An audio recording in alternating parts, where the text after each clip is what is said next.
കീം പരീക്ഷയുമായി ബന്ധപ്പെട്ട് ഡിവിഷൻ ബെഞ്ചിൽ നൽകിയിരുന്ന അപ്പീലും കോടതി പരിഗണിച്ച് പ്രോസ്പെക്ടസ് അമെന്റ്മെന്റിന് മുൻപ് തുടർന്നു പോന്നിരുന്ന ഫോർമുല ഉപയോഗിച്ച് റാങ്ക് ലിസ്റ്റ് പ്രിപ്പയർ ചെയ്യണമെന്നാണ് നിർദ്ദേശിച്ചിട്ടുള്ളത്.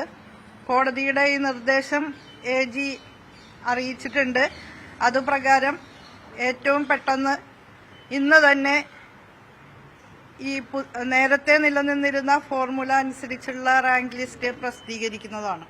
അതിനുള്ള നടപടികൾ ഇപ്പോൾ എൻട്രൻസ് കമ്മീഷണർ പൂർത്തീകരിക്കുകയാണ്. സർക്കാരിന് വീഴ്ച പറ്റിയെന്നാണോ, അല്ലെങ്കിൽ സർക്കാർ വേണ്ട വിധം ചെയ്യാത്തതുകൊണ്ടല്ലേ ഇങ്ങനെ തിരിച്ചടി ഉണ്ടായത്?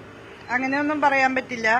സർക്കാർ എല്ലാ കുട്ടികൾക്കും നീതി ലഭിക്കണം, നേരത്തെ തുടർന്നു പോകുന്ന പ്രോസസ്സിൽ ഒരു നീതികേടുണ്ട് എന്ന് വ്യക്തമാകുന്ന നിലയിൽ മനസ്സിലാക്കിയപ്പോൾ അതിന് ഒരു ബദൽ കണ്ടെത്താനുള്ള പരിശ്രമമാണ് നടത്തിയത്.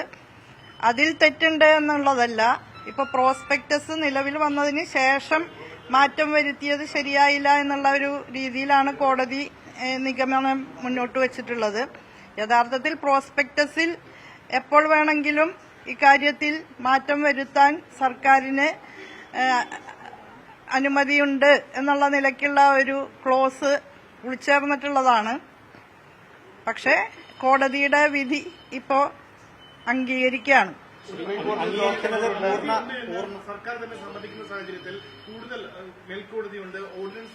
മേൽക്കോടതിയിലേക്ക് പോകണമെങ്കിൽ ഇപ്പോ നമുക്ക് AICTE ഏറ്റവും അന്തിമ ഡേറ്റ് പറഞ്ഞിരിക്കുന്നത്, ഫൈനൽ ഡേറ്റ് പറഞ്ഞിരിക്കുന്നത് ഓഗസ്റ്റ് 14 അപ്പൊ അതിനു മുമ്പായിട്ട് നമുക്ക് അഡ്മിഷൻ പ്രക്രിയ പൂർത്തീകരിക്കേണ്ടതുണ്ട്.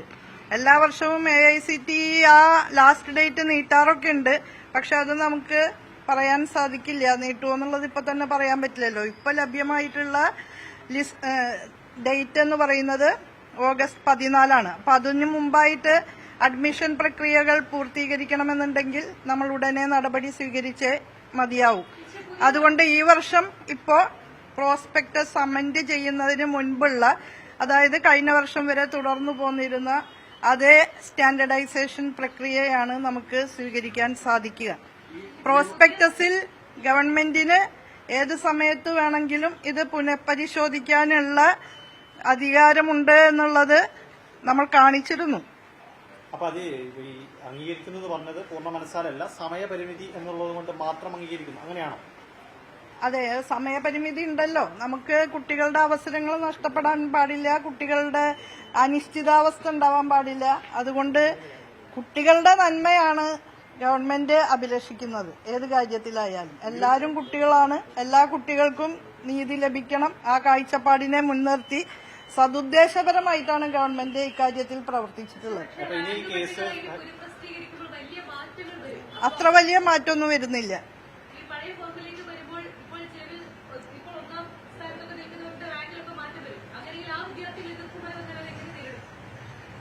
ആ വിദ്യാർത്ഥികൾ കോടതിയല്ലേ വിധിച്ചത്, കോടതിയിൽ പോവാലോ അവർക്ക്. കോടതി വിധിച്ചാൽ പിന്നെ നമുക്ക് എന്ത് ചെയ്യാൻ പറ്റും? ആ വക ചോദ്യത്തിനൊന്നും അർത്ഥമില്ല. ഞാൻ പറഞ്ഞല്ലോ, ഇത് കുട്ടികളുടെ പൊതുവിലുള്ള നന്മയെ മുൻനിർത്തി എല്ലാവർക്കും നീതി ഉറപ്പാക്കണം എന്നുള്ള കാഴ്ചപ്പാടിന്റെ അടിസ്ഥാനത്തിൽ തന്നെ ചെയ്ത ഒരു കാര്യമാണ്.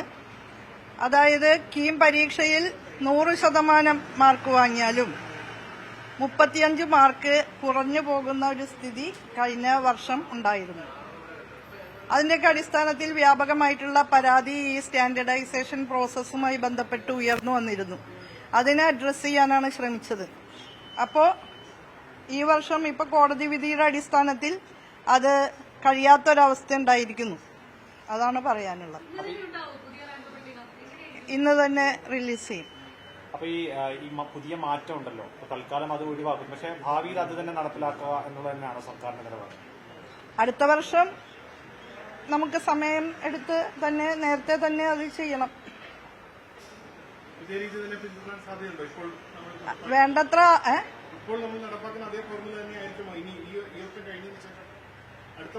അടുത്ത വർഷത്തെ കാര്യം നമുക്ക് അടുത്ത വർഷം ആലോചിക്കല്ലേ നല്ലത്. ഇപ്പൊ തന്നെ നേരത്തെ എന്ന് പറഞ്ഞാൽ അടുത്ത വർഷമല്ലേ ആലോചിക്കാൻ പറ്റൂ. ഇപ്പൊ ഈ വർഷത്തെ കാര്യം പൂർത്തീകരിച്ചിട്ടില്ലല്ലോ. ഈ വർഷത്തെ കാര്യത്തിലാണല്ലോ ഇപ്പൊ വിധി വന്നത്. അടുത്ത വർഷം എന്തെന്ന് എനിക്ക് ഇപ്പൊ തന്നെ പറയാൻ പറ്റുമോ? സെക്കൻഡ് റാങ്ക് എല്ലാം സ്റ്റേറ്റിൽ പഠിച്ച കുട്ടികൾക്കടക്കം കിട്ടിയിട്ടുണ്ട്. മാറ്റം ഉണ്ടാകാൻ സാധ്യത. കാരണം 300 മാർക്ക് നേടിയ അത് റാങ്ക് ലിസ്റ്റ് ഇടുമ്പോ നമുക്കറിയാം. അവരുടെ വിഷമം കൂടി അഡ്രസ് ചെയ്ത് പോകേണ്ടത്. അവരുടെ വിഷമം അഡ്രസ് ചെയ്യാനാണല്ലോ ശ്രമിച്ചത്. എല്ലാവരുടെ വിഷമവും അഡ്രസ് ചെയ്യേണ്ടതുണ്ട്. അപ്പൊ ഇപ്പൊ കോടതിയുടെ വിധി നമുക്ക് അനുസരിച്ചേ തീരൂ. അപ്പൊ അതുകൊണ്ട് ഈ വർഷം കോടതി പറഞ്ഞിരിക്കുന്നു, കോടതി സിംഗിൾ ബെഞ്ച് പറഞ്ഞു, അതിന് അപ്പീൽ നൽകി. ഡിവിഷൻ ബെഞ്ചും ആദ്യ സിംഗിൾ ബെഞ്ചിന്റെ വിധിയെ അംഗീകരിക്കുന്ന നിലയാണ് സ്വീകരിച്ചത്. അപ്പൊ അതുകൊണ്ട് ഇനി വൈകിപ്പിക്കുന്നത് നമ്മളെ സംബന്ധിച്ചിടത്തോളം ഗുണകരമാവില്ല, കുട്ടികളെ സംബന്ധിച്ചിടത്തോളം ഗുണകരമാവില്ല എന്ന് കണ്ടുകൊണ്ടാണ് ഇന്ന് തന്നെ റാങ്ക് ലിസ്റ്റ് പ്രസിദ്ധീകരിക്കാനായിട്ട് തീരുമാനിച്ചത്.